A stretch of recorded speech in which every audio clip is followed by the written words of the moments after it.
Mm-hmm.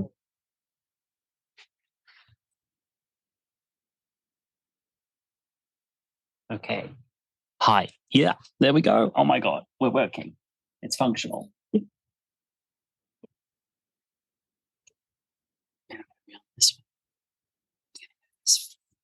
And we're going to go this way, test that, just talk normally. Yeah. Can you hear me? Yeah. That works. You're live in the world. Inga to Samson, we can hear you. Hello. That Hello. works. Hello. Okay. If in doubt, keep it simple. Cheers. If in doubt, keep it really, really simple. Can I be seen behind my boom? Just.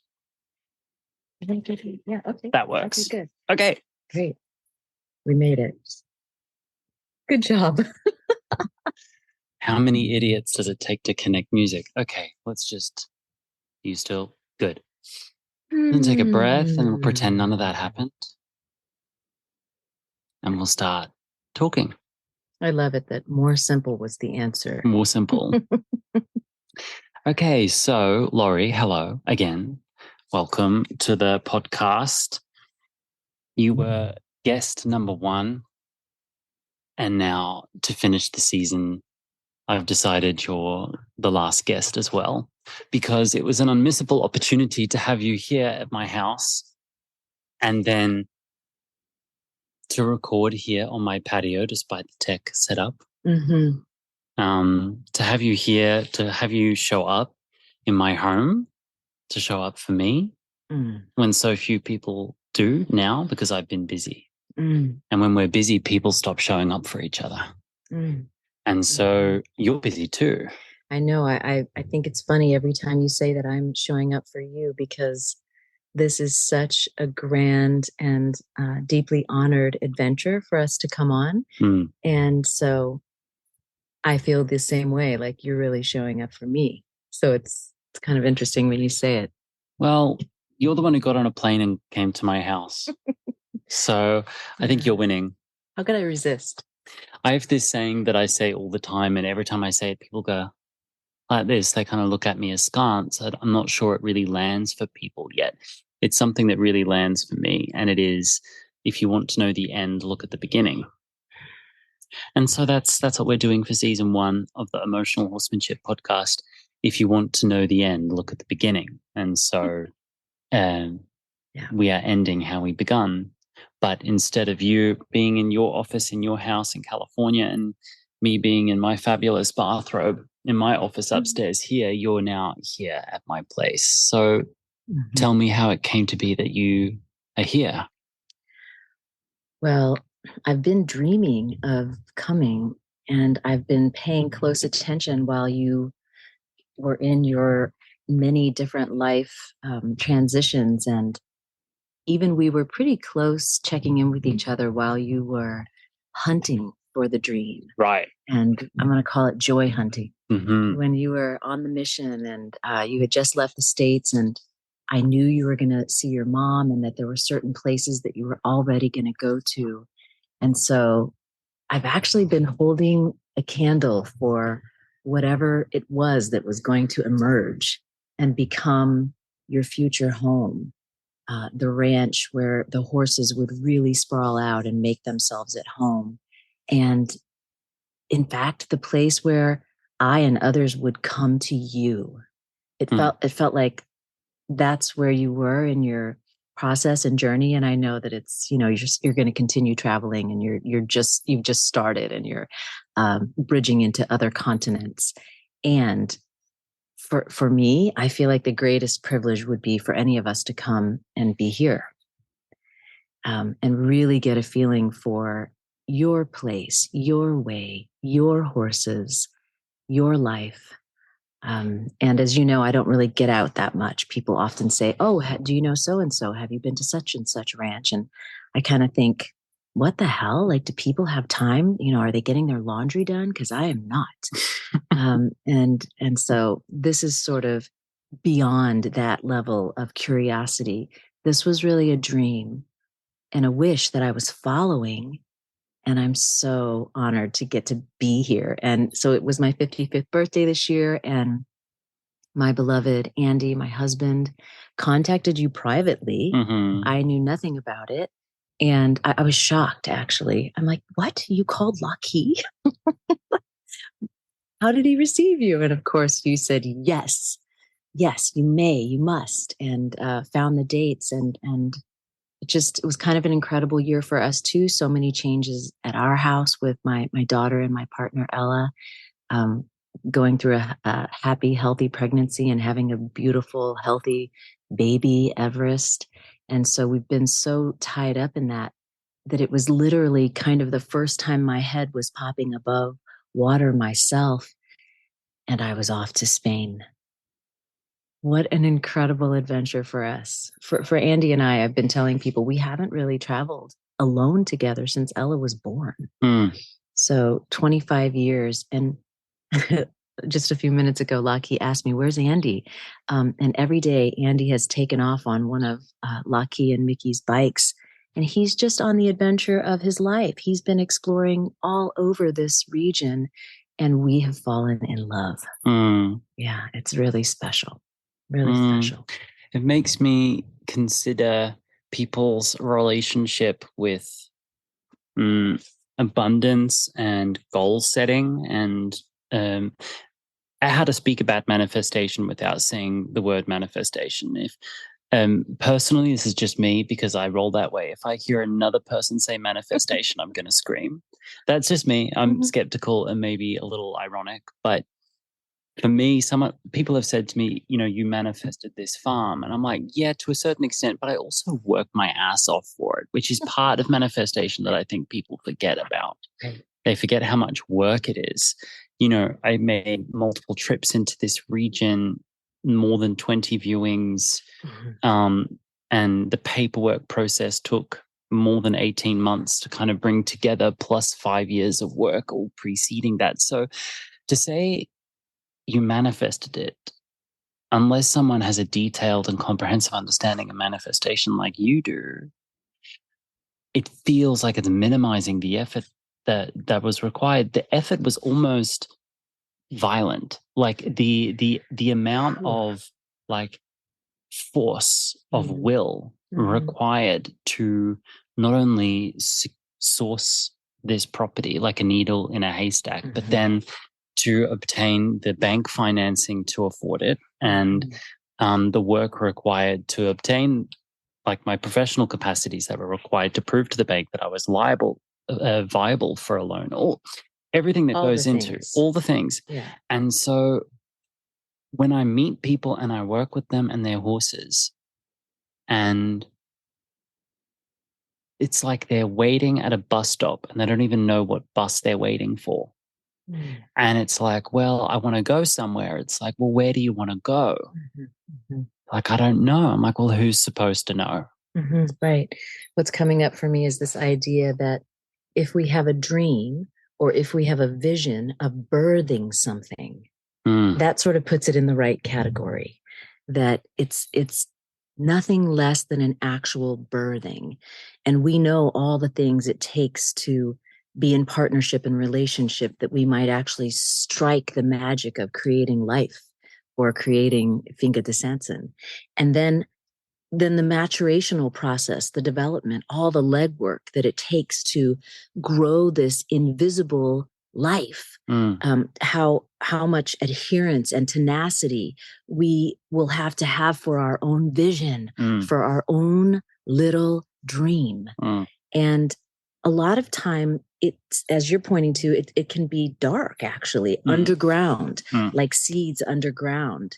And then I'm getting this like thread and eye, threading through the needle of the eye of the needle feeling of once the birth is incumbent and it's really coming, and the expansion and contraction that it's going to take to move this whole internal dark life through an aperture that comes into a full breathing oxygenated life of its own, it feels like nothing less than a birth. A crucible. Truly.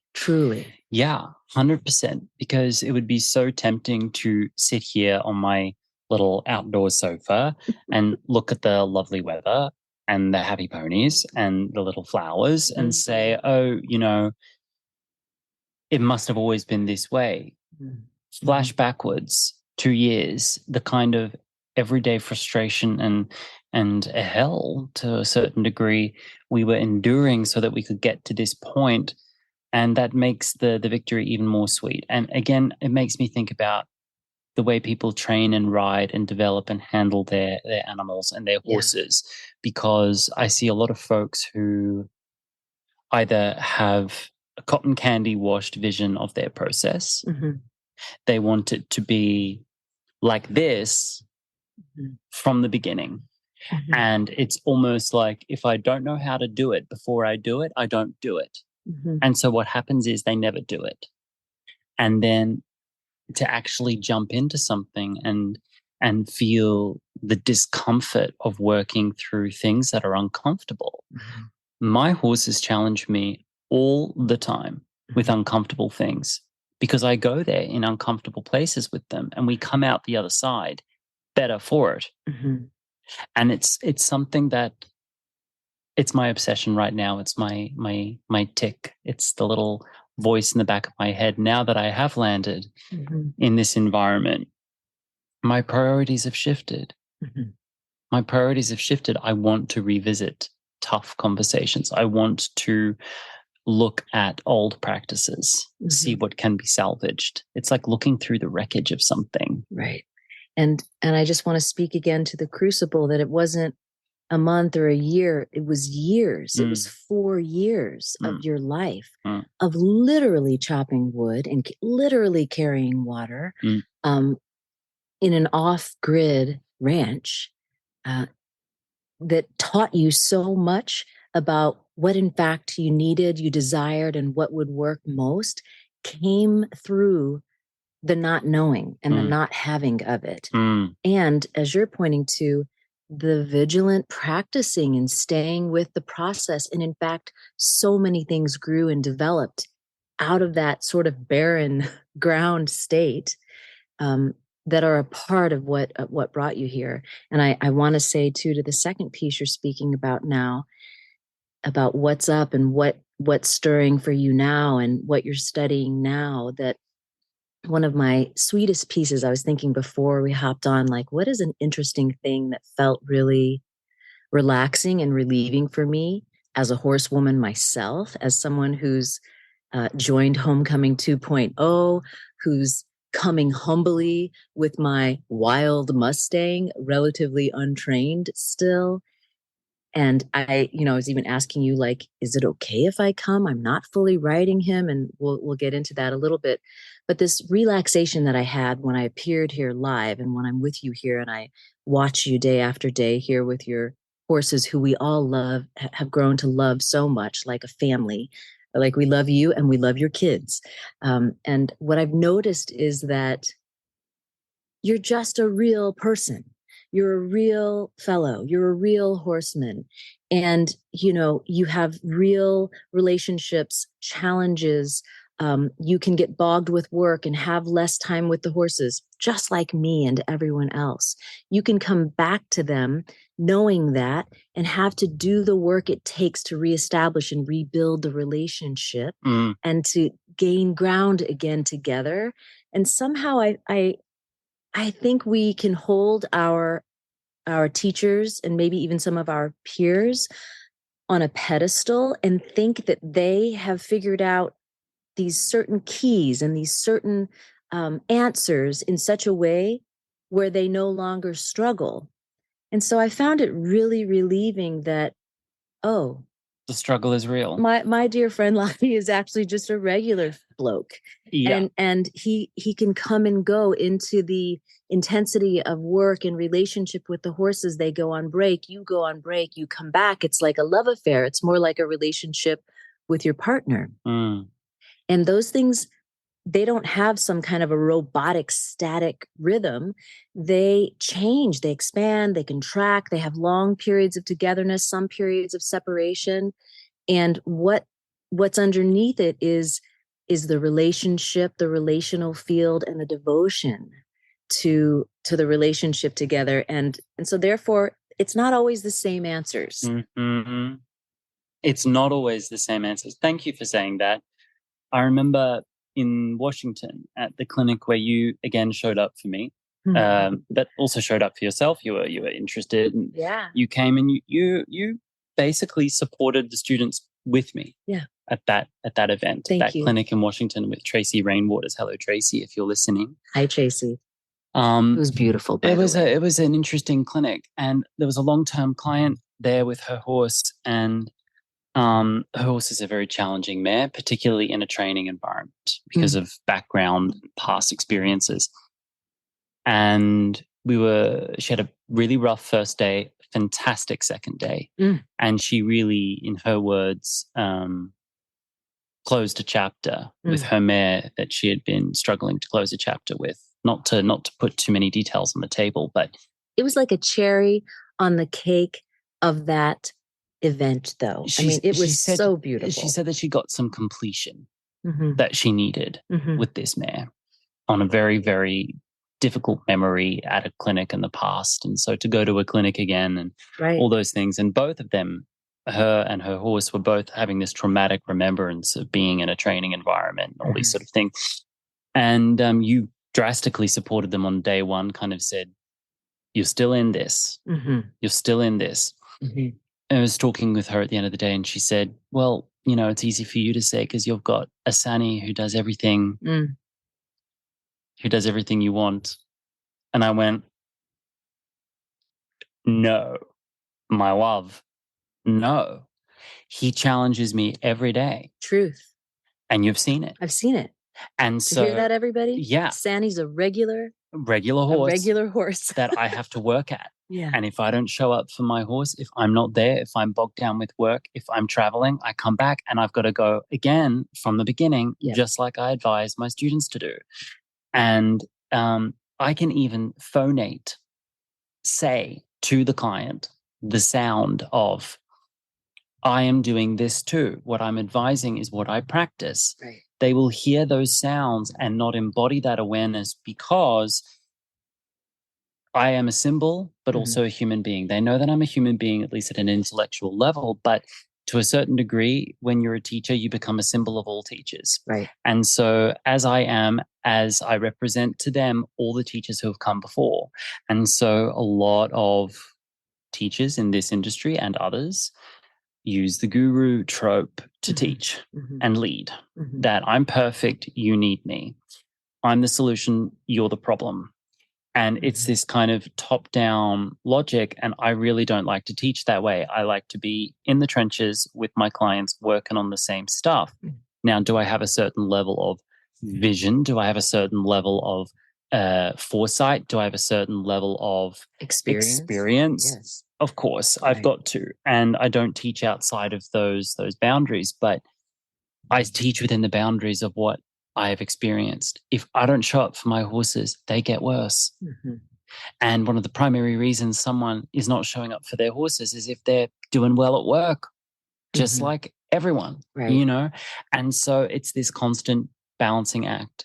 So I really wanted to make that clear and clearer over time to anyone working with me, is that point that I'm not sitting in this perfect position. There are certain things I'm competent at and easy at that I can teach, but I've had to work at them to get there. It's the practice. Well, I'm here at a pivotal moment where I'm witnessing you flipping things a little on their arse, so to speak, and playing with doing the opposite. Yeah. And I can see where you're uncomfortable or the horses might be uncomfortable. And that is really the learning edge, right? The brain even tells us the magic of this.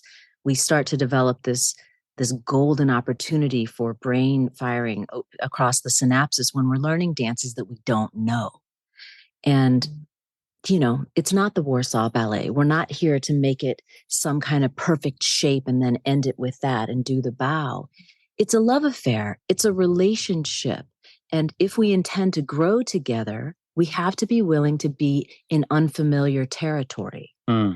And I could have come here and you could have just made a song and dance. You could have done everything that you know already so well and let me see that. But I felt really privileged for you to be. This is where I'm at. Just this is what you're up to, and your horses too. Of course, they're so transparent too. I just wanted to speak a moment to this thing that you said about the guru projection, which we do, and there's a nuance to that I was thinking about while you were saying that, which is that we can make that guru projection. It's very classic in our culture where we give the power away to the teacher, to the doctor, to the banker, to whomever the person is. And it keeps us in a comfortable kind of subservient place. And so it's actually edgy and kind of stepping out into the forefront and being a risk taker to put that aside and to say, what if the responsibility is on me and I'm going to become the leader and I'm going to become the expert, at least of my own practices and my own horses and my own relationships with my humans and my animal partners. Instead of holding such a, being so abiding to this dichotomy and to this kind of sense of separation and hierarchy, what if we actually put ourselves out on the edge, on the forefront to become our own? That's what I see you doing, actually. Right now, I'm watching you doing the thing I'm talking about. I don't see you resting even on the laurels of your own work. I see you getting out to the edge of what if some of these other things that we've sort of put on the back burner or turned our backs from, what if there's value in there? Yeah. And that's what I want us all to do as horse people, to not make the answer, I'm going to do it as much as I can, like this other one, this teacher, this guru, whoever this person is, but wonder about what is the truth for you? And what do you sense even in the moment watching it that is for you? Like some things I can watch and say, I don't know if that part's for me. And right there. And maybe I'd try this. It's opening up the mind to your own creativity, to your own self-governance, instead of going in subordinate, going in with, the way that, we were talking recently about people can just see a leader and say, well, I need that. I need to wear those boots. I'll need to get that belt for myself. I should have a hat that looks like this. Right. And it's almost like we want to mirror or replicate or duplicate that leader instead of engendering and developing the leadership, the authentic, intuitive leadership of oneself. Right. Which I see you doing. Right. And I try to teach that. And I can spend 6-7 days a week focusing on that and making all the noises and doing all the actions to create that. That does not mean I've led the horses to water and that they're going to drink from it. So at the end, I need the student to buy in to their own autonomy. Yeah. And because I can make the sound, and even to make the sound of, no, don't copy me. No, don't be me, be yourself. Even to say that to some people feels like a rejection. It feels like being shunned. It feels like not being supported. To some people, it can feel like I'm not giving them information, or is he gatekeeping? Does he not think I'm competent? They'll insert an awareness there that I haven't had an awareness of, instead of just going, maybe I am capable. Maybe I can just show up. Maybe I can just practice this. Maybe I can embody this. It's the hardest of the hardest of the hardest things to do. It's cultural or something. It's like a lifetime of disempowering that happens with schools, institutions, parents, government. Gender binaries. Exactly. That creates a space that feels safe to come in under. And I, as a brown-bodied woman, have skirted a lot of things and been very careful to come in under and to be quiet and to know a lot but say a little. And so, in fact, we talked about this a little bit. Can I say a little bit about that first podcast? Yeah. Yeah. So I had such a great time with you on that first podcast, and I enjoy speaking with you. You're one of my favorite people to just get into a whole brain, geek out brain adventure. And so in that spirit, I was very relaxed, and I was also very forthcoming. Later, I would refer to that podcast to my friends and family privately as Lori's Tell All podcast. And when I first heard it, I literally became so anxious in my body. I felt like this anxiety, almost like an anxiety attack, that I went into some kind of Godfather, the Sopranos mode. And I thought, we've got to bury this. I'm going to have to bury this. Like, no one's going to hear that, because it's such a knee-jerk reaction inside of me to hide, to not speak to what I know, to not ruffle feathers, to not try to make different from what already is. Because as we talked about in that podcast, if you haven't heard it, go back. I'm going to listen to it again too. Episode 2. And there's so many podcasts that I want to listen to as well. I'm going to spend my summer listening. But it's a world. We've all been worlded and shaped in an embryonic field of whatever kind of horsemanship we were already doing. And so we're carefully groomed to not actually express what we're thinking, feeling, seeing, what's bubbling up in our own bodies. The fear, maybe it's disgust, maybe it's worry, maybe it's excitement. And we're just kind of tamping our own natural energies down while we're inviting our horses to develop and engender and amplify their own natural tones. We're still kind of in a little bit of a box. And so I'm glad that I didn't, bury that podcast, because lots of really interesting partners and cohorts listened to it.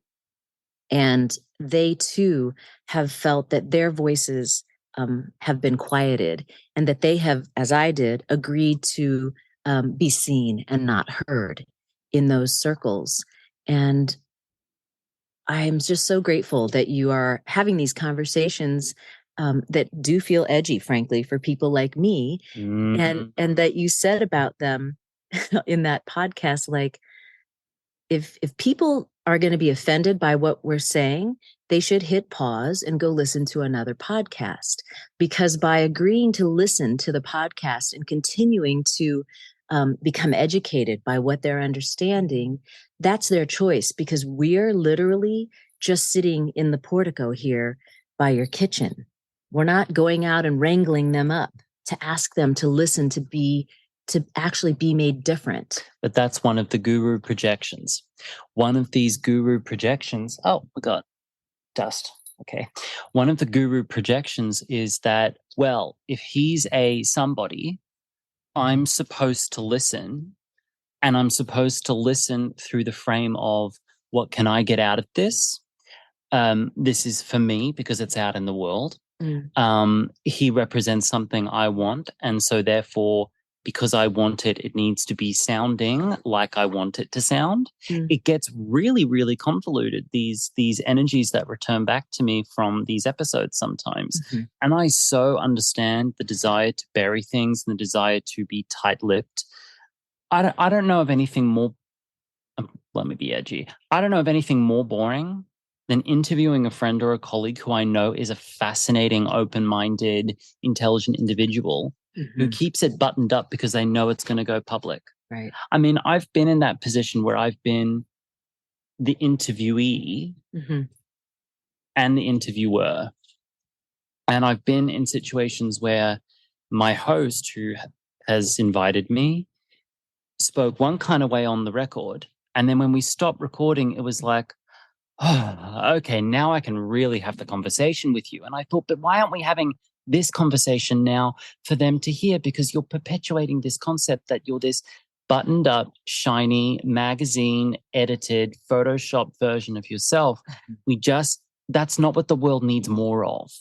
The world doesn't need more Photoshopped professionals. The world doesn't need more people who are making a song and dance of it and living underneath this sort of jail, this sort of identity jail. And I get it, because as soon as you're being honest, as soon as you be yourself, there will be people who appear out of the woodwork who don't know you, who will seek to control your expression of your identity. Ask me how I know this. And they'll keep paying attention. They'll keep subscribing to the emails. They'll keep listening to the podcasts, but then they'll come at you and be hostile for having an opinion that's different to theirs. Yeah. I recently had a conversation with a colleague of mine whom I would like to have her on the podcast, actually. And I think she'll be on to season 2. I won't say her name because we'll discuss it again, her and I, publicly. But she started to become, over the last year, a hostile raconteur anytime my name appeared anywhere. Anytime my name appeared anywhere on social media or even in her community, there was a hostility, a commentary, a bite. Now, I didn't know this person, never had any kind of back and forth with this person. They just didn't like what I was saying and how I was saying it. Now, they had attempted to have a conversation with me about it, but it just felt like I was being led into an ambush, so I stayed my distance. And then recent events caused them again to double back on their approach to me. So I contacted them, Laurie. I said, hi, I'd love to have a conversation with you. I don't like drama. I don't like beef. I'd like to squash it. I think we've got it off on the wrong foot. I understand that things I've said and done have been perceived as problematic by you. So I think we need to get to know each other because life's too short. Life is too short. You and I are both actually contributing positively towards the same outcomes. So why is there this? Now, I'd never said anything bad about her at all, but I had receipts from private groups and public pages, what this person had said. And so we had a meeting and we squashed it, completely squashed it. And the crux of my conversation with her was, you're treating me like an enemy. I am not the enemy. That is your projection. I could be an ally. So don't treat me as the enemy. And I went into great detail about some of the past happenstances that they were triggered by. We went into great detail and they had this moment where they went, oh, that's what that was about. I didn't understand the full picture. As honest as I am, believe me, even I will keep some things mum to protect other people, to protect other identities, I'm aware that there are some conversations that even are too edgy for me to step into right now. Even today, sitting here, I've almost had a conversation with you about another topic and I pulled myself back sitting here right now. I have already once today pulled back from something that I want to talk about, but I'm not sure the public is ready to hear. Yeah. Ooh. So this is the dance, right? We're not doing this alone. We're not isolated. We're doing this together and we're all coming to the table with such a mixed myriad of experience. And I'm going to kind of speak to this and you can kind of help guide me here a little bit, but the challenge, exactly what you're speaking to is that as a leader, not only will you have the positive projections and the guru projections, we will also have the negative projections. We'll become a projection field to be someone's mother, to be someone's father, to be their lover. And because we are then in a state of authority in the relationship, maybe we're working together, we become a place for people to enact these unprocessed, unmetabolized aspects. And I feel like the horses turn up the volume on that because they're this huge land whale. Yes. And they have this magnetic resonance field. They have a gut that's the length of multiple football fields. That is a tuning fork for what's really going on. And so while I and others are pretty good at hiding how we're feeling or what we're really thinking, the horses are tuning and toning us to actually become more resonant and more aligned with our truth, become more congruent. So it's almost like a perfect storm. You know, it's like your horse is there telling on you and and then you're there with your teacher or your partner, and it's so easy to triangulate and to turn it on the teacher. So I'm just amazed that you were willing and curious enough to go back into that conversation with someone who was becoming hostile with you. Because I saw that they were barking up my tree because they wanted to be heard. And I wanted to hear them. It was important for me to hear them. I just couldn't do it until recently. So I heard them out and I really shut my mouth and I let them say everything they wanted to say. We started the conversation was, "It's nice to meet you." They said, "It's nice to meet you too." I said, "Is that true?" Right. Is it true that it is nice to meet me? Because I don't know. Right? Let's talk about it, And we decided that we could be friends. And we could be allies. And I'm going to have them on the podcast, I think. It's amazing. We're going to have them on the podcast. Let me speak to this. Are you ready? Buckle up. Let's go. There are people, I've become aware, that look at you and I, Lockie and Laurie. And you're on my podcast, right? I'm not on yours. You're on my podcast. I've been to your home twice. I've done 2 clinics for you. You're now at my home, whatever. We've collaborated. There are people who have said to me, point blank, we feel that you are using Laurie's identity as a brown-bodied woman for your own clout. Wow. This is the hard conversation. People have said that to me. And my response to that is incredibly volatile because you're my friend. I consider you like family. And I hunted you down. You hunted me down. And so we can sit here and say nothing to that and just be friends. And there'll be people who don't know us and don't know me and don't know anything about the etymology of our relationship and will think and feel that about it. And they're not just crazy commenters that you shouldn't take seriously. These are serious accusations about the content of my character, serious accusations about my personal and professional motivations. And I don't take any, we lost a camera. As if on cue, Laurie. We lost part of the audience. As if on cue, it goes straight on you.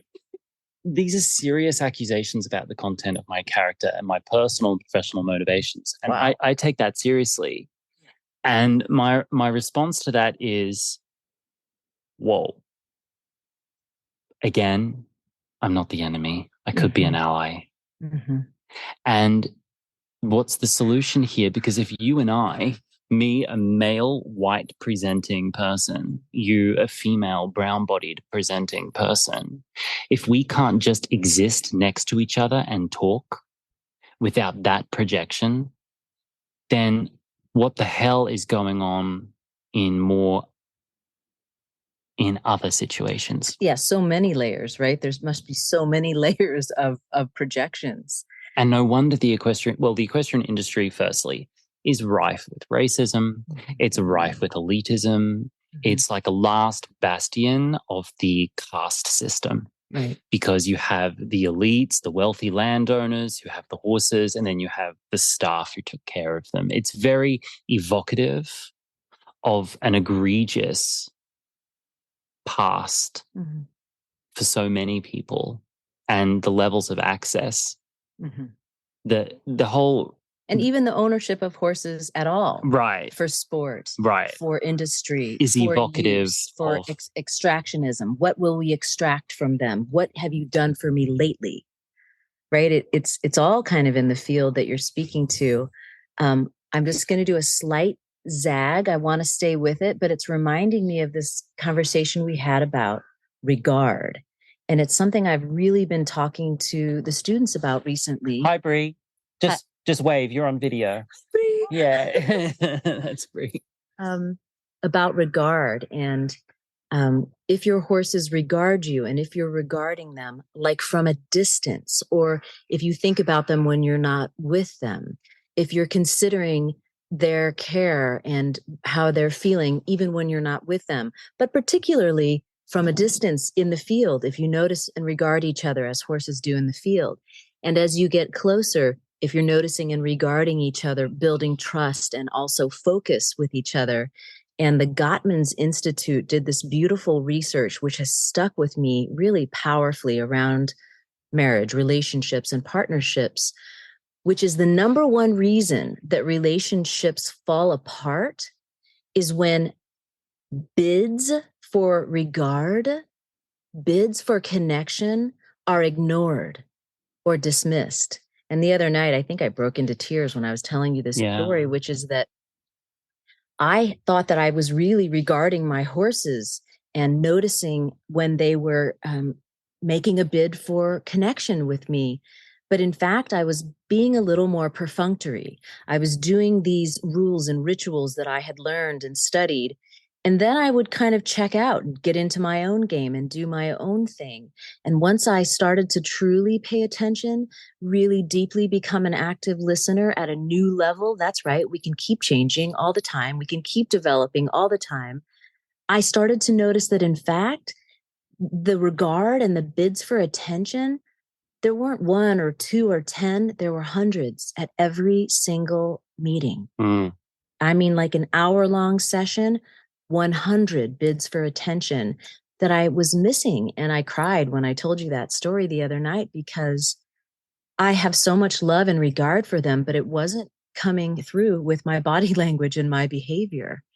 And so when I think how this is applying to me with about you and me is that when I heard you on Instagram and you were still up in the mountains in that very dry area, and you were talking about the neighbor who had a donkey who had this sharp apparatus that they had on the donkey, and you were, I need to show it to you. I've still got that. That you were showing, and I was just stunned, totally, gobsmacked, paying attention. And then you kind of lightly said something about San Jose, and I thought surely that he must be talking about some San Jose, Spain. And so I had never texted you. I mean, I had never gotten in your DMs, and so I'm on Instagram DMing you immediately. Did you mean San Jose, California? Said yes. So that's the beginning of regard. So you say something that's got my attention, I'm regarding you. And then you say something else, I'm more interested, I'm regarding you even closer. I'm getting even closer. And it's not that you were yet making a bid for connection, it was me. Then I contact you from those attractions, from those noticings, from those synchronicities. And I say, is this what you mean? And you immediately regard me. And you say, oh, yes, I'm coming to California. And I'm no one to you. You don't know me. You don't know what color I am. No. And I say, well, I'm going to come wherever you're going nearby. And you did. And you were at my first clinic ever. Yeah. And then I said, and then maybe you'll come to our place. And you said, probably. You said, someone's calling me. Hang on. Okay.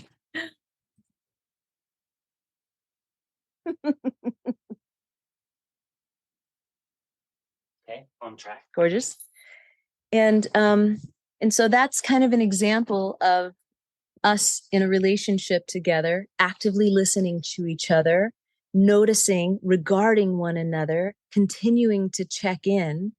And I would say we've just naturally done that from the very beginning. So whoever the cohorts and partners are who are making that misassumption, I will just educate you that it was me. I was watching. And then what I can say now is that whenever I make a bid for, it's going to make me want to cry now. Whenever I make a bid for connection with you, you always regard me, and you do not miss my bids for connection. No. And I don't miss your bids for connection. And, even while you were traveling, I was a little worried about you during this last tour, actually wondering how things were going. And I was checking in only by text, by in your DMs. And then my partner, Ella, my daughter, said, Mom, you need to call him. You need to take more steps, go closer in, regard him more closely. I said, oh, right, of course. And we had a conversation that was an important conversation. Yeah, it really changed trajectory. And this is how we can regard one another. And this is how we can regard the horses, and we can regard each other. And if we want to develop our relationships and our horsemanship, we must start to regard all of these bids for connection. They are golden. Yeah. And this is why I reached out to my colleague who was making hostile bids for my connection. And so my attitude for this, even 3 months ago, was like, find a better way to get my attention. Yeah. Babe. Yeah. Find a better way to get my attention. But then through inner work, through patience, through therapy. And curiosity. I've come to the understanding that not everyone knows how to make bids for connection like that. That's right. And so some people, their bids of connection are strong and hostile and aggressive and ugly. The same way some horses, their bids for connection can be drastic disobedience. You zig, they zag, right? And this is what I was working on with Sani the other day. He's got a spook in the corner. I say zig, he goes shoulder push, zag, which is very much his old patterning, long before he came to me. It's like the last year since we came home here, he and I have kind of said, we're home? Great. Let me unpack my bags. Cancer, injury, and now I really feel him at 15 going, next chapter of my development with you. And when I ask for a zig and he zags, it's his bid for connection. He's saying, you want to go left and I'm pulling to the right because I've still got a question. And he's saying, do you hear me? Do you regard me? Do you hear me? Yeah, this is, I'm saying, but do you hear me? Because you have to be able to regard me too. Right. Consent goes both ways, bud. Right.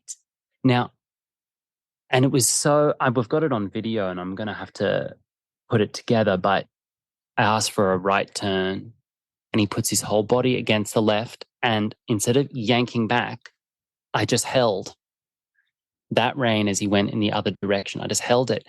And in English, I'm saying to him, buddy, we have to talk about that. We have to talk about that. Yes. We have to talk about that. We cannot leave that as it is. And you cannot frighten or push this away.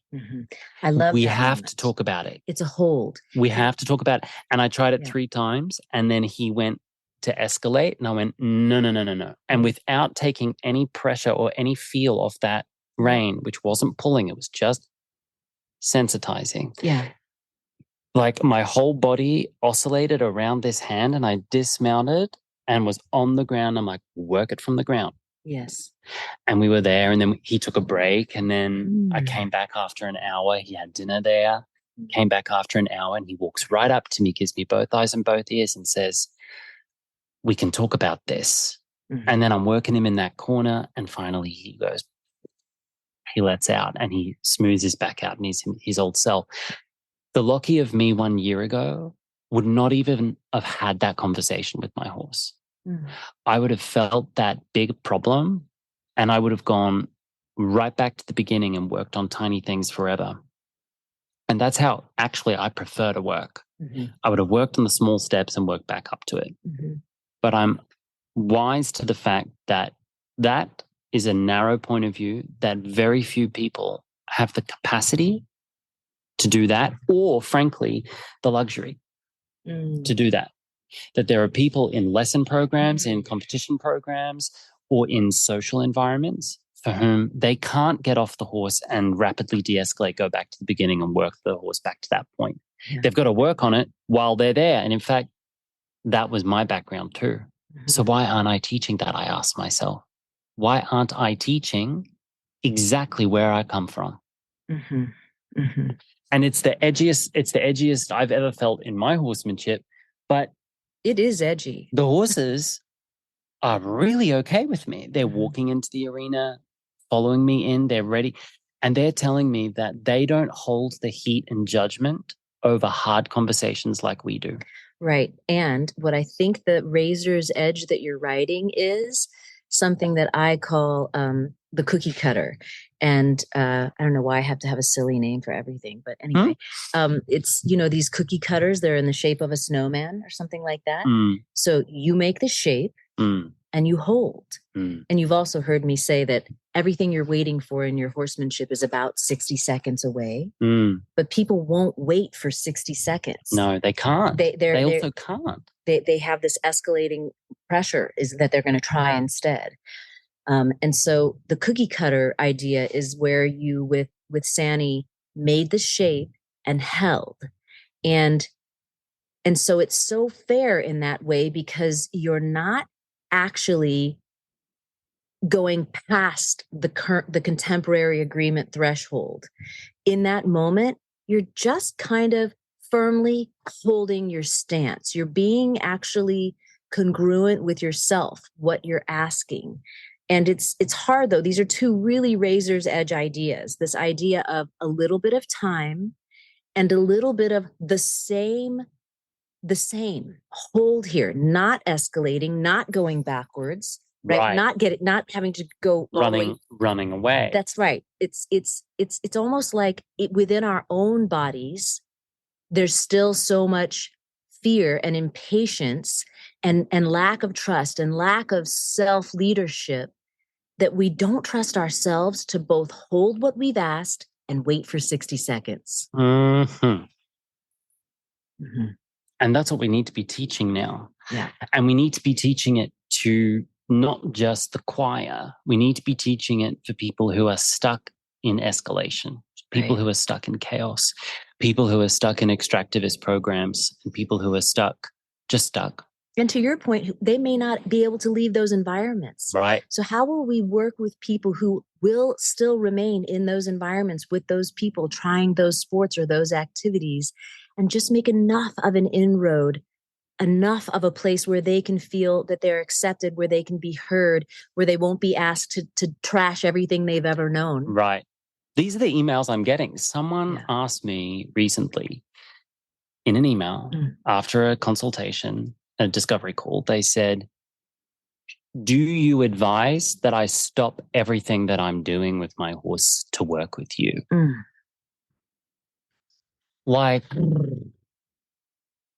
And my answer was, I can't answer that question before knowing more about you. I can't actually tell you what to stop and what to continue before I've really looked at you better.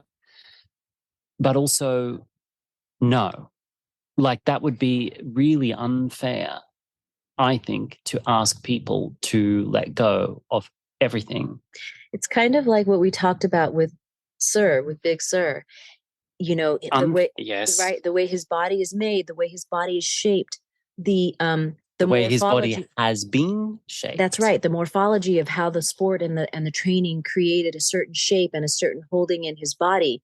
If suddenly we came and said, now just go super gooey, just stretch everything out and just become a puddle of water, his body might not actually be able to sustain its wellness and its health. Right. And so we're not saying trash that body, sir. We're saying come as you are, Sereño, and let us work together, both with what you come with and what I can come with today. Each day, let's work together. Let's go in and out of this.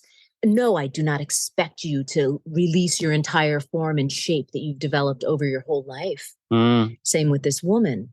I think it reminds me of the people who would go study with Klaus Ferdinand Hempfling would go to this tiny island in Denmark. Off of Denmark, and then they would be highly isolated.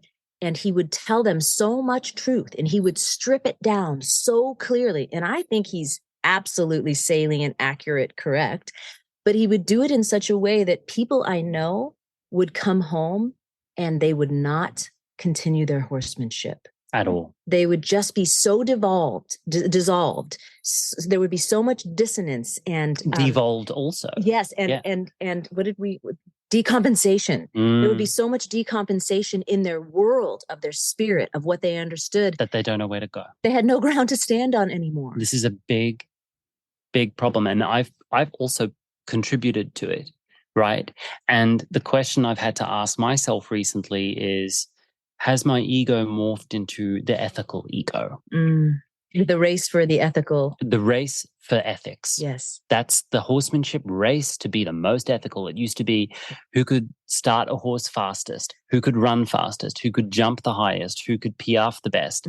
It used to be a competition for all that. And we've flopped, we've zigzagged from that to who can be the most ethical. And it's this sort of bizarre ethics race now in horsemanship, and for good reason. I don't want to minimize that. I'm not being judgy around that. It's for good reason. I'm very harsh on issues. Very harsh on issues. I try to be soft on people. I don't always succeed. And if I screw up, I apologize. If I recognize that I screw up. But it's a big issue when people flip-flop and get stuck on the flop. The analogy we discussed during our late night wine time since you've been here was getting someone to the edge of a cliff where they're like, I need help. I don't know where to go. And I say, just jump off the cliff into that marshmallow candy floss cloud over there where you're in this amorphous fog of like softness forevermore, and you'll never know shape, form, and discerningness again. You'll never find your own form again because you have conflated your form, your needs, wants, desires, dreams, goals with abuse. Right. When really what we want is to engender leadership. Self-leadership. Self-governance. Self-governance, self-sovereignty, self-leadership. And if someone came to the game, like me, frankly, to all these different, understandings, different teachers, I come to the game trusting myself. Yeah. And so I love the hell out of a lot of teachers, and I do what works for me and for my horses. Right. And then sometimes that's different. Over time, that can change. But, some of the great horsemen that I love, I'm never going to be as firm and hard as they are. I'm not going to make the kind of contact that because they your make. shape is different. It's just a totally different shaping for me. But you have shape. I've seen you stand your ground. Your way of standing ground is different. You're very sure of yourself, and your horses know exactly who you are, where you are, and what you are.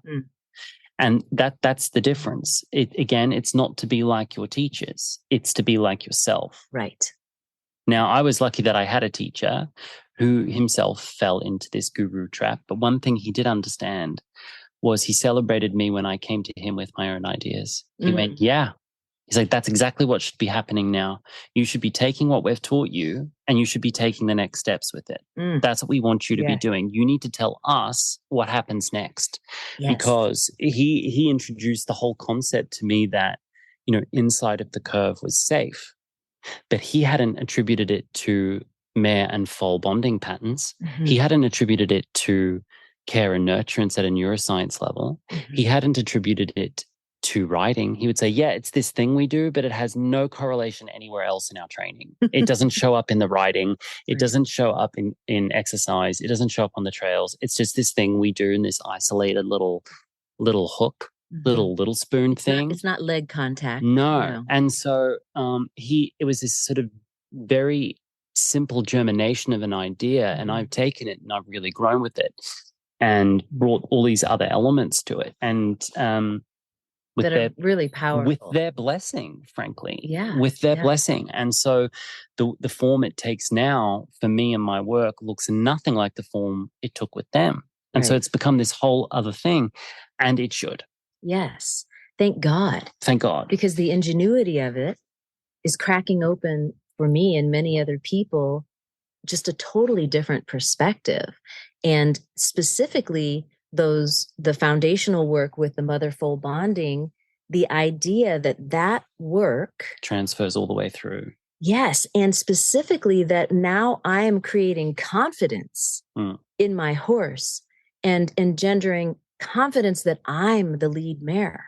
And that in fact they can trust me. But what kind of lead mare? Because we've heard that story before, Laurie, haven't we? Yeah. We've heard the natural horsemanship people talk lead mare, and what it is aggressive lead mare. Oh yeah. Right. Hostile lead mare. I didn't know that they talked about that, but I certainly witnessed it. Right. Yes. Right. Many times. And so it's like, okay, lead mare maybe, but what?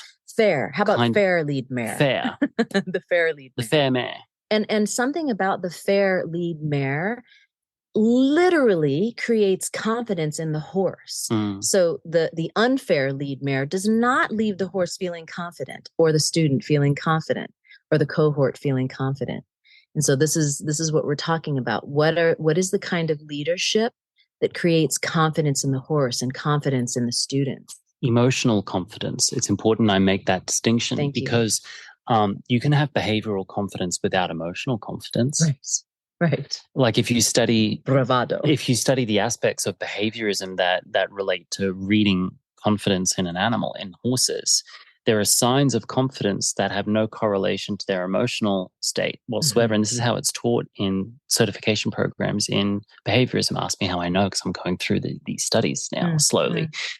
A horse can be exceedingly confident that they hate your guts. They can be really confident that they're about to buck you off. They can be really, really confident that they have no idea what you want from them. Oh, yeah. They can be really, really confident that they don't like this. They can be really, really confident that they're not going to be generous at all and they're not going to try. They can be really confident about that. Right. There's a lot of confidence that we can see in politicians and people in politics that doesn't seem grounded in actual wellness. Or self-governance. Because they take steps. Even with people will take steps. They'll buy the thing. They'll get the hat. They'll do the stick. They'll simulate like a cosplay, all the techniques. And they put the body before the brain. But the underlying confidence isn't there. It's this is why in the next homecoming program, I'm taking such a heavy lean on this 4-dimensional approach to balance. Though my approach is through the emotional lens. If it's only emotional balance and emotion on its own, it ends up being 1-dimensional. Yeah, I feel really good, but I can't do anything. My spirit's in distress and I haven't got any problem-solving skills, but I feel really good. You see, and that's 1-dimensional in the horse. And I've been guilty of that. The reason why I focus on emotional balance is because I believe it's been underrepresented, right, and it's been atrophied in practice for so long. And so we actually have to approach balance 4-dimensionally, physically, mentally, emotionally, and spiritually. We have to approach that 4-dimensionally if we are interested in being well-rounded, 4-dimensional horse people, in my opinion. Oh, and the thing that has been so missing and so vacuous in the industry, yes, is the spirit. And I just, when I can recognize horses who come to the ranch who are recovering, and I start to see the inkling and the twinkle of their authentic spirit again, it's, to me, that's absolutely a haiku. It's worth its weight in gold. And the idea that you're bringing in a curiosity and a lens that even helps us to even want to look at it or wonder, well, how will I know? What is the spirit? I feel that we've been asked to consider the horse's body, maybe. We've been asked to consider the horse's mind. Certainly our cohorts are considering the emotions. I love this ethereal, ephemeral question around the spirit and how will we know, and what does it feel and look and behave like? And I think you saw it in me yesterday when we went into town and experienced these ancient ruins that were still so profoundly that in full stature, multi story high wall, encompassing the whole city. And I was so full of delight, I could not keep up. I had to just stop and take a picture of every single fantastic, beautiful thing.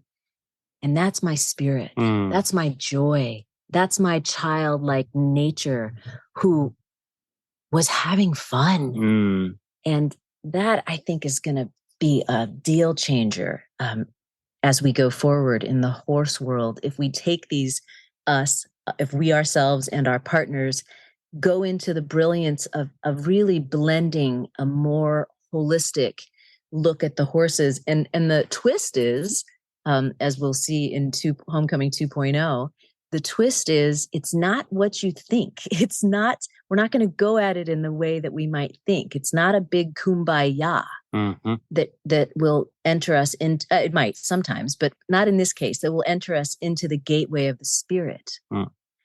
It's going to be through, I'm not going to give it away, but it's going to be through other I'll give elements. it a little away. Okay. Because the whole notion of spirit, there's a big eye roll factor for a lot of people. And I've certainly been part of that in my past. And the vacuousness of it for a lot of people is turn off. They're like, oh, spirit, okay, what even is that? Okay, fine.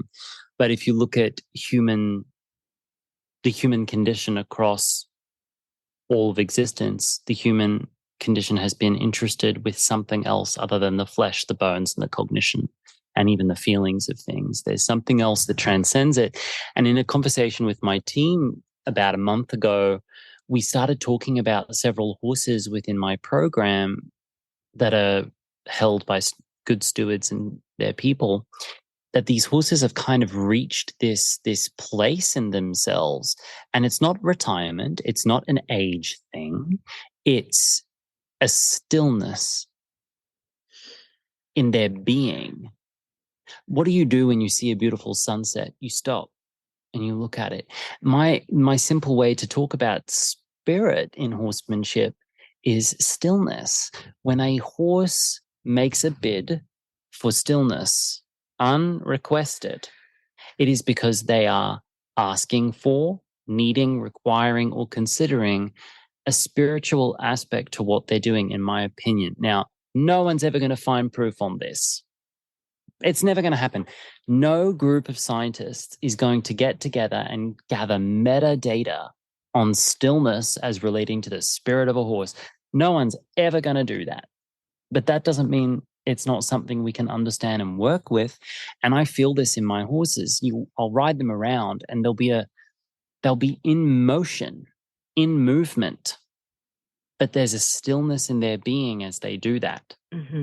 And you can track that in real time. And then a moment later, the stillness gets disturbed and they're doing the same trot, the same canter, but the quality shifts and it's suddenly like ping pong inside their body. It's like fireworks bouncing off walls inside. And then you continue until there's a stillness in their body. And sometimes that stillness inside actually becomes a bid for stillness in the exterior. And they'll come to a stop.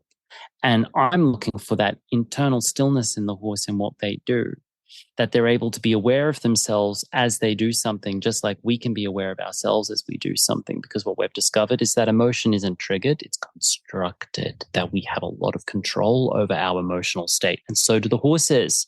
So do the horses. And so how can you get to this place of self-governance, the horse to a place of self-governance, where they can, in real time, reconstruct their emotional experience around something? How do we do that? We find a stillness in the work. I felt it. Well, first of all, there's a lot of research about humans. So we may do anecdotal research around this, where humans find stillness. The practices that meditation. Exactly. Yeah. The practices that humans do to find stillness and what that looks like in a relaxed, still, integrated body.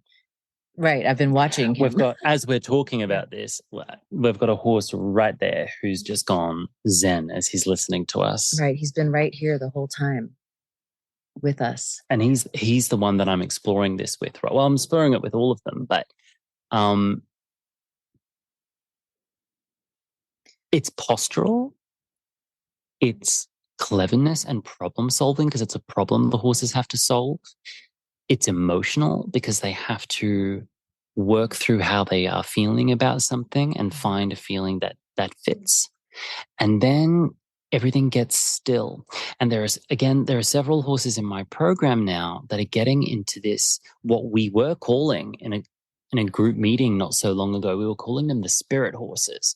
And at the beginning, it was like, well, we've got several sort of retired horses that are done. They're just kind of like, I want stillness now. I'm so still in my being. You cannot move me. You cannot move me anymore.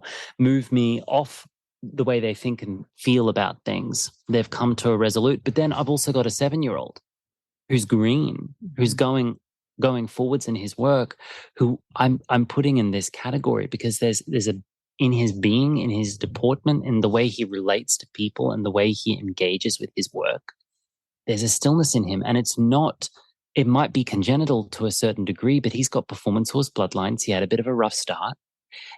He certainly hasn't always had people that's welcomed him into their space. Mm-hmm. And yet he's come to this place through a lot of labor and devotion and regard from his human, where he's kind of allowed to be with his spirit in the work. It's really interesting. I think we can perceive it. I have perceived it before on board, actually. And it was so stunning. It happened to Ella recently too with Oliver. It happened to me a long time ago with a horse who's passed now. His name was Pepper. And Saturdays was kind of a free day where some of the contemporary students could come to the ranch and ride around a little bit, and I would do the same. So we'd all be out there together as colleagues. And I kind of forgot anybody was there. I was riding bareback. I wasn't trying to really do anything. I wasn't even steering. I wasn't controlling where Pepper was going. And I forgot anyone was in the arena. And apparently I said out loud, "Oh my God." I said it out loud, and Izzy was a young woman who was with me, and she said, "What?" And it startled me back into the horizontal, mundane arena that we were in. And I said, I just turned around and I said, "I think I'm having the ride of my life." And I was with my horse completely. I wasn't truly directing them. We were ambling along together, the head down so low, no big mission that day, ready for what we were doing. And the way, so for me, I guess what I'm getting at is I think the spirit can be felt. So it has a felt sense. I don't know if we can logically try to talk about what it is, but that when we enter into the state of the regulated, relaxed, joyful spirit, that the body has a felt sense for it. Yeah. And for me, there's also a potentially non-local aspect to it. There's a non-local aspect to it, potentially, which is something else entirely. Laurie, I'm going to start winding down the podcast because the sun is slowly burning us as it's moving across. This one arm is going to be very, very bad, very dark. And I've got a meeting in probably a few minutes. Okay. Let's muck out something. Muck out with me. This is the last episode of season 1. What are we mucking out, Laurie? I mean, we're constantly cleaning up.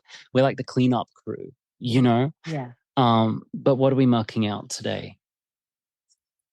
I don't know. What's coming up for me is I would like to muck out the unforgiving self-policing.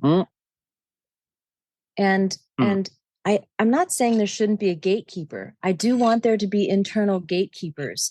I do think we can approach things with more patience and more care, that we can practice more on our own and look more inwardly to ourselves. And what I know is inside, when I look inward to myself, is also a little bit of policing. And while it's good to have someone who's tending to the garden, they don't need to, be. You have to be allowed to garden, and that's messy. Exactly. Sometimes. They don't need to be in a military suit. For God's sake, it's a garden. Take your shoes off. Get your hands in the dirt. Eat the tomato while you're gardening. Be a mess.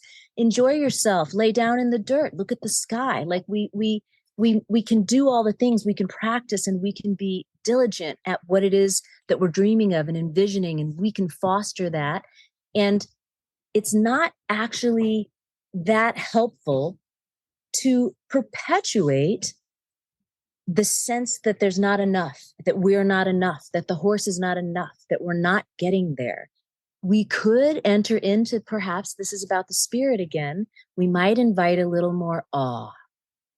We might invite a little more patience, and we might create the kind of self-governor who's less like a police and maybe more like a friendly auntie or something like that. Someone who knows us and loves us and trusts us, who's patient for our process, who sees us change things, go upside down, do well, not do well, and keeps loving us. Something more like that. Something more like that. I'll mark that out with you. And as if on cue, they're all coming in now. That's nice. Hey, dude, do you want to come talk? He's listening to us talk. So nice. I'll mark that out with you. And I've had to mark that out for myself, that in this ethics race, I had forbidden myself from so much of my own developed skill set for very reasonable concerns that they might not be ethical to work with those skills and those contexts with horses. And what I found was a reductionist process where I was having less and less options, less and less place to go, less and less room to move.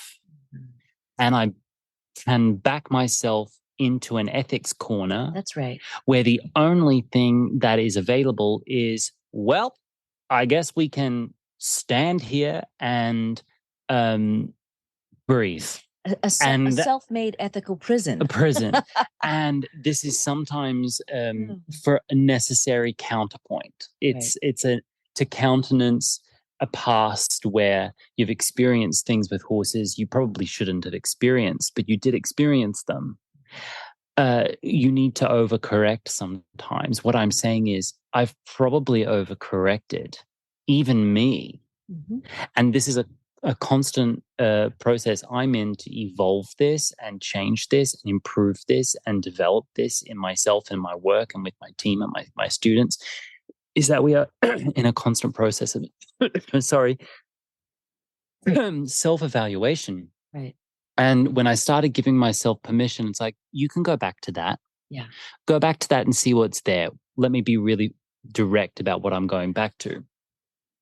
Going back to ride first, groundwork second. See, for the last 6-7 years, it's been groundwork first. And if you earn it, you might get on. But by the time you get on in the session, the horse has already used their cognitive capacities and physical capacities that day on the groundwork. And so you're left with limited options under saddle because the clock is ticking. Unless you build such a duration where the horse can go for several hours at a time, which I did. But I thought, what would happen if I put the riding first and the groundwork second, like the identity I'm running from? That's the identity I'm running from, because I conflated lack of groundwork with a lack of care and regard. Right. And I thought, what would happen if I could do this under saddle and then finish with groundwork and see what's there? And what I'm discovering is, now don't do this if you've got an unstarted horse. If you've got a horse who doesn't have a relationship to riding, you can't just get on and then figure it out later. That's not what I'm talking about. I'm talking about developed horses, adult horses that have a history under saddle. There comes a point where you get on, you go, and you see what's there, and then you work your way backwards. And it's been a fascinating project for myself to sit on my horses totally cold, totally fresh, and not a warm room. And to work it that way, it's been so nice to give myself permission to go back to that, because it was something I had forbidden from myself. Well, two things. I want to thank you for questioning, and thank you for not creating a static, hard, concrete thing that we're going to call the thing, but to create a compendium of work that where we're researching together and we're making changes as we go. It's alive. It's organic. It's like the garden. So thank you. Thank you for being that kind of partner. Thank you. Who is not going to have to stand behind your own stories. Yes, forever. To the fault of the horses. And then the last thing I want to say is that they're not exactly cold when you start, because the world that you have created for them, that I'm sitting here looking at right now, with all this diversity, track systems, different kinds of feed, different kinds of movement and patterns, they're coming to the game pretty well. They don't live in a stall. They don't only walk in straight lines. And so they go into a little place you call the green room, and they have a snack before. And so other aspects that maybe aren't getting addressed of the mind, body, spirit do come to the game a little round, a little well. And so maybe I'm well supported. They're well supported. Right. And so maybe that allows you then to shift. Go to the edgier places. That's right. And that's why I haven't been working with them, because the last several years, the focus has been on establishing this landing platform for them, setting the stage, if you will, so that we can go to those trickier places. What I'm saying is that I've gotten off the starting block after many, many years of just circling around my foundations, just maintaining the base. I've gone, okay, base has been maintained. We're at a place, right? Next step, next port in the ship. Yes. Right? Yes. It would be a foul, actually, to not continue developing. We can get stuck in our own self-made success or prisons, right? Whatever it is, the things that we say, if we become too rigid and we're only drinking our own Kool-Aid, right? It's a problem. It's a problem. And that's a trope I'm trying to avoid. Yeah. Thank you. Yes. Let's go to the next question. Almost done. Okay. Got two more. Next question is the tide of change. I often ask people, how are you contributing to the tide of change? But today I'm going to ask you, how do you define this tide of change we're experiencing in this industry now? I don't exactly know what the impetus is, like what starts the understanding and the change, but I have a feeling that it's in the realm of, and I don't mean men and women, I mean feminine by an approach, like a divine feminine approach, where suddenly we start to recognize nature, land, the sovereignty of animals themselves. And in equal parts in our culture, we're experiencing, roboticism and artificial intelligence and bizarre politics. And so it's kind of a stark juncture in the world where it just feels that we've hit this moment, this key change moment, where for whatever reason, it feels to me that the approach is more from the divine feminine of having more awe, regard, and respect for land, for nature, for animals. And I don't know if we're going to have it human to human. I don't know, but I'm just a little baffled that it's here, because it seems that the world is so entrenched in many other ways, and maybe this is the hinge pin moment where this kind of different approach and this kind of curiosity, it feels to me that it actually also comes from intelligence, and not just intelligence of the mind, but again, back to the feminine, intelligence of the body. And there's just enough time of for me as a woman, of different kinds of subordination and different kinds of duality, that people are questioning what the actual fuck. Like, what am I doing? Like me, just even the simple thing where I felt that I was missing so many bids for connection with my horses. It's my sensitization and my softness and my care and my regard that had me questioning myself. It wasn't me going harder on myself. It was me going softer. And it was me actually viewing myself as the curious leader. And so I think that there are more curious leaders in the field. I love that. Yeah. Yeah, it's an abundance. And we were speaking to this a little bit last night over dinner about a still active, but less prolific than it was, monolithic horsemanship company. Right. That was, essentially had the lion's share of the market, and they've experienced sort of a downturn in recent years. They're still around, and they'll always be around as sort of a legacy business at least. But I saw this I didn't see it as a breakdown. I saw it as an upgrade, because as they stepped back from occupying and holding all the cards, they yielded space for tens of thousands of smaller service providers to fill the same client needs with, again, tens of thousands of perspectives rather than one. And I think that that's the democratization of the sharing of information, and it's the returning to horse sense, which skipped a couple of generations in the 20th century. Right. From beginning of the 20th century, from Henry Ford's invention of the internal combustion engine to now, horse sense is hereditary. It's in all of our blood because as you see humans, so there has been the horse and the dog and fire. It's always been around us. So the horse sense is innate in all of us. I don't care if you were raised in a city. You don't have to be an agriculturalist to have horse sense. We've just got to awaken this horse sense. And what I'm seeing with this democratization of teaching and the abundance of opportunities for business and commerce around horse sense, I see an awakening of this sort of birthright to being with horses. We belong together, horses and humans. We belong together. We belong together. And even when those trainings were developed, they still had so much subordination, so much control, so much hierarchy. And I think there's like a little shift now to a more emotionally intelligent, a more well-rounded approach that, and this is the question I've been begging from the very beginning, which is exactly how much force is necessary now? And that kind of remains a question for me that I think got lost in the bigger bridge of natural horsemanship, where we were simply looking at increasing pressure, right? Instead of, is that necessary now?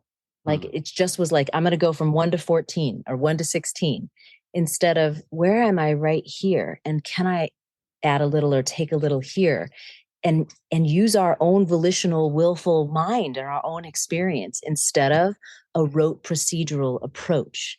And so I feel that there's a more conscious horse person emerging. And I'm not convinced that this proliferation towards the forceful is an ancient phenomenon. I'm not so convinced. I'll never know for sure. Yeah. Because I'm not omnipotent and I haven't any recollection of my past lives. But something in my spirit says, I don't know if it's possible that horses and humans could have been so successful if the anthology of equestrianism through antiquity is proliferated with an abundance of force first. I'm not convinced in that. I think if you peel back a few generations and you look at the horses who were in random corners of the countryside all over the world, tens of thousands, hundreds of thousands, millions of them in corners of the countryside who had little lives with little families doing little things, there would have been so much tenderness. There would have been so much regard because that cart horse would have had to pull a plow, would have had to take the family to church, would have had to help them check fences. It would have been part of the family. Right. And even farther back with the natives who were riding with very little apparatus, there was relationship and rapport and regard and a certain kind of wisdom and agreement. There was more of this, what's coming back again, which is consent, where we're actually going to count on each other and do this together. I'm not sure we could have built civilization if we didn't have consent at some level. Maybe we're taking on new forms with it now.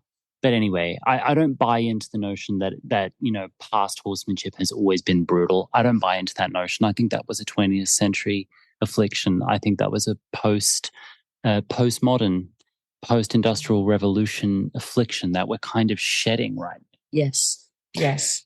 All right. Last question, Laurie. Home. Describe homecoming to you. What is a homecoming with a horse? What does it feel like? What is it like to truly arrive home with our horses, with ourselves?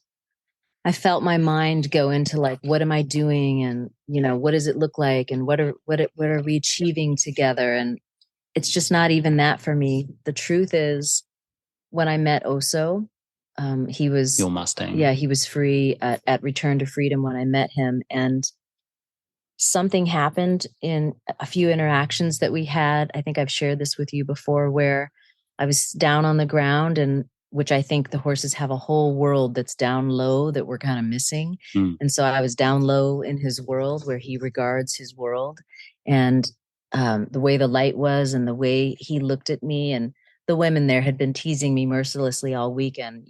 Are you going to take that horse home? And I was like, oh my God, no, I'm not taking this horse home. My husband will leave me. I cannot have another horse. But there was just something there of familiarity or of familial understanding, like a family, where the way the light was in his coppery eyes and the way he was looking at me. And I was wondering, like, why did you come down to the ranch here? Why didn't you stay in the wild? Because now they're trying to bring you in and make you domesticated. And the way we were looking at each other, I just said to him, like, if there's a way, I will find you. I will come for you and I will find you. And so I think that love, that regard, the bid for attention he was making for me, and that I received it.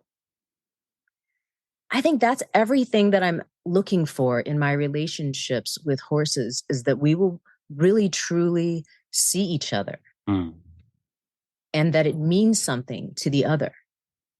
And therefore a big part of relationship, which is validation, I received him and he received me, and we did find each other later.